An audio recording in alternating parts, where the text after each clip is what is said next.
ចាជំរាបសួរបងប្អូនចាថ្ងៃនេះដែរខ្ញុំមកធ្វើម្ហូបឆាគ្នាជាមួយនឹងខ្ទះថ្មីចាខ្ទះថ្មីនេះដែរបានធ្វើឲ្យខ្ញុំមានអារម្មណ៍មួយថាពិតជាល្អពីព្រោះខ្ទះនេះធ្វើអំពី ceramic ចាថ្ងៃហើយខ្ទះថ្មីនេះដែរបានផ្ដល់ឲ្យខ្ញុំមានអារម្មណ៍មួយថាវាពេលយើងឆាម្ហូបទៅវាអត់ជាប់នៅបាតខ្ទះណាបងប្អូនចាអញ្ចឹងបើសិនជាបងប្អូនអាចប្រើខ្ទះមួយនេះធ្វើអំពី ceramic ពិតជាល្អបងប្អូនអរគ្នាហើយអាចដាក់ចូលទៅក្នុង oven ដាក់ដុត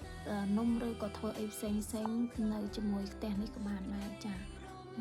អរគុណច្រើនបងប្អូនអរគ្នាសូមឲ្យរីករាយនៅថ្ងៃពេលល្ងាចនេះជាមួយក្រុមគ្រួសាររបស់គ្នាចាជួបគ្នានៅវីដេអូក្រោយៗទៀតចាអរគុណ